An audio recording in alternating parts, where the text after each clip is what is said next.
Valia youth પાવરના અધ્યક્ષ રજની વસાવા સહિતના આગેવાનો ઉમરપાડા ખાતે આદિવાસી અધિકાર બચાવો રેલીમાં જોડાયા હતા। સ્ટેચ્યુ ઓફ યુનિટીથી સાપુતારા કોરિડોર રદ કરો, ઉકાઈ સોલાર પ્રોજેક્ટ રદ કરો, 70,000 હેક્ટર જમીનમાં બનનાર અભયારણ્ય યોજના રદ કરો સહિત 5 મુદ્દે સુરત જિલ્લાના ઉમરપાડા બસ સ્ટેશનથી મામલતદાર કચેરી ખાતે આદિવાસી અધિકાર બચાવો રેલી યોજાઈ હતી, જેમાં ધારાસભ્ય ચૈતર વસાવા, રિટાયર્ડ આઈએએસ અને ધારાશાસ્ત્રી જગતસિંહ વસાવા, લોક સંઘર્ષ મોરચાના અધ્યક્ષ પ્રતિભા સિંધે, અખિલ ચૌધરી, સ્નેહલ વસાવા, જીમી પટેલ, માજી ધારાસભ્ય આનંદ ચૌધરી, મથુર વસાવા, રાજસિંહ ચૌધરી, યુથ પાવરના અધ્યક્ષ રજની વસાવા, વિનય વસાવા તેમજ વિજય વસાવા સહિત સમાજના આગેવાનો ઉત્તમ વસાવા અને આદિવાસી સમાજના સભ્યો જોડાયા હતા અને મામલતદાર કચેરી ખાતે એક આવેદનપત્ર આપવામાં આવ્યું હતું।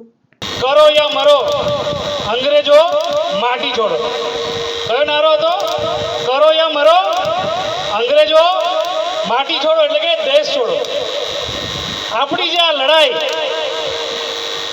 જળ, જંગલ અને જમીનની જે લડાઈ છે એ મિત્રો ભારત આઝાદ થયું એના પછીની નથી। આ લડાઈ આપણા પૂર્વજોના પૂર્વજોથી ચાલી આવેલ છે।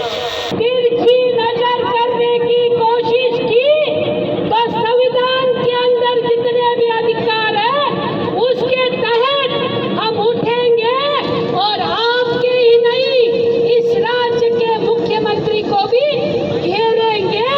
માટે આપણે જે ભેગા થયા છે એના માટે સૌથી પાયાનો જો જરૂર હોય કે આપણી એકતા છે આદિવાસીની।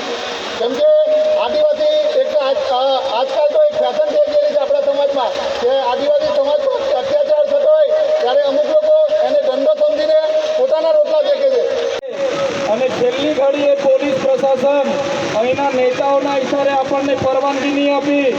આજના કાર્યક્રમ માટે પણ આ પોલીસ પ્રશાસન અને અહીંના કેટલાક નેતાઓ કાર્યક્રમ ન કરવા દેવા માટેની કામગીરી કરવામાં આવી, ત્યારે આ પોલીસ, એમના પ્રશાસન, એમના નેતાને પણ હું કહેવા માંગુ છું, આ દેશના મૂળ માલિક અમે આદિવાસીઓ છે અને જે દિવસે આદિવાસી નક્કી કરશે એ દિવસે ભારતીય ઉત્પન્ન કરવી પડે।